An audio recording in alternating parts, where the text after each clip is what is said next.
Bismillahirrahmanirrahim. Assalamualaikum warahmatullahi wabarakatuh. Alhamdulillah, siang ini kita ketemu lagi di channel YouTube saya. Silahkan jangan subscribe, like, dan share, serta jangan lupa mengaktifkan notifikasi channel YouTube saya dengan mengklik di bawah deskripsi Instagram saya. Nanto masih bawah sudah diminta. Alhamdulillah, ini saya habis gowes ini sampai ke Jalan Kaliurang kilometer 13. Ini sudah sampai di mana? Rumah saya lagi. Alhamdulillah sampai dengan selamat. Ini ke masjid Tuman Kia Taman Nasri, Masjid Muhajirin GTA Sleman Yogyakarta, sama sepeda saya yang setia menemani saya.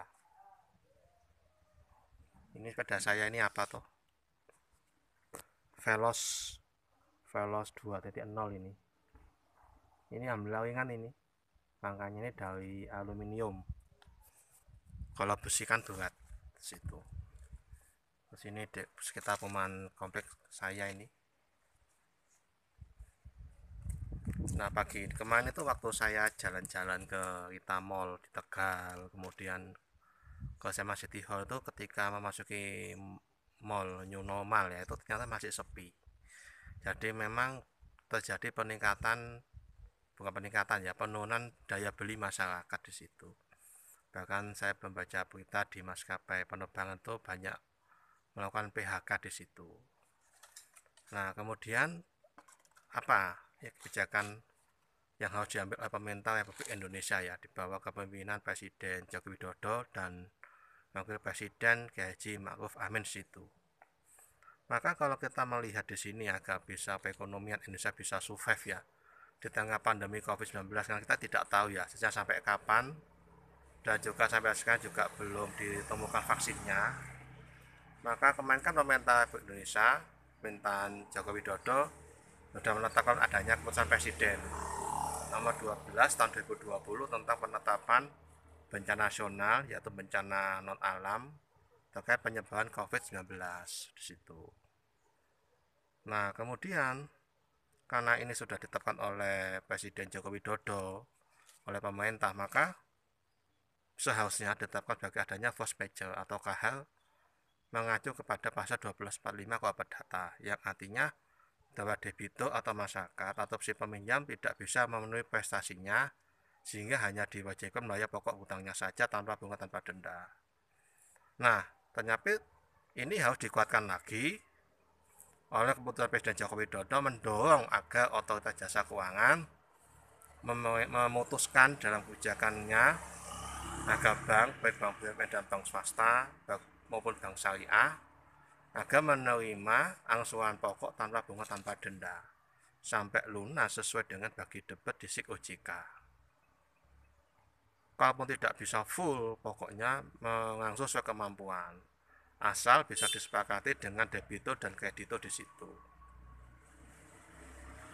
Karena sampai saat ini ketika saya membaca, kemarin saya kedatangan Bu Linda dari Brebes ya, Jawa Tengah ya.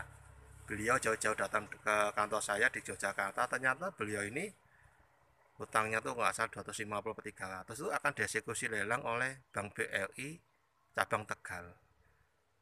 Termasuk ternyata waktu saya dengan ibu saya ke Bank BTN ngambil uang di ATM-nya Bank BTN, ternyata itu juga Bank BTN juga masih banyak poster-poster yang menginformasikan untuk dilelang dan beli dengan harga limit lelang di situ. Artinya jangan bicara seperti ini membuat masyarakat semakin sulit, membuat semakin sulit di situ.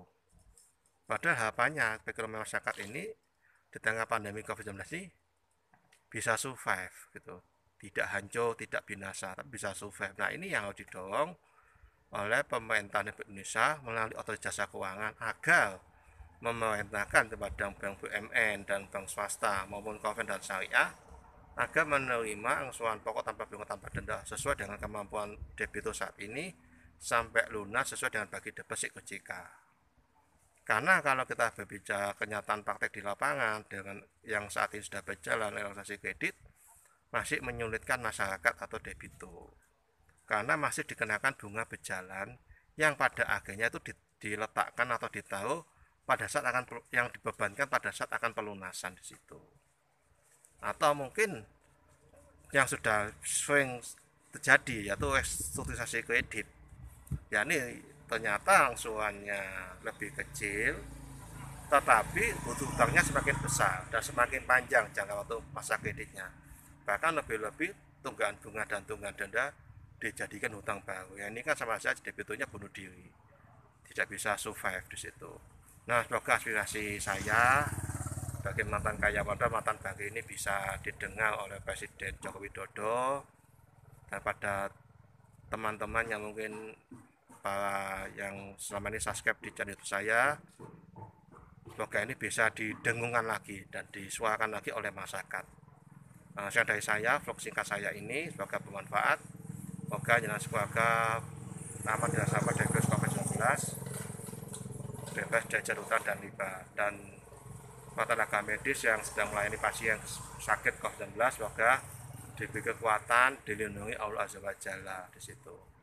Dan bagi yang sudah meninggal dunia, baik itu dokter, perawat bidan, dan masyarakatnya sakit COVID-19, semoga tercatat mati syahid, semoga masuk surga firdaus, amin ya alamin.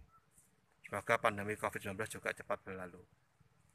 Salam dan salam kita aturkan ke junjungan kita Nabi Muhammad SAW, pada keluarganya beliau, para sahabat, para tabiin, dan para tabiut tabiin, serta kepada seluruh ulama-ulama sunnah wal jamaah. Semoga kita istiqomah sebagai followernya Nabi Muhammad SAW hingga akhir zaman. Allahumma sholli ala Muhammad kama shallaita ala Ibrahim baik ala Muhammad kama barakta ala Ibrahim innaka Hamidum Majid. Assalamualaikum warahmatullahi wabarakatuh.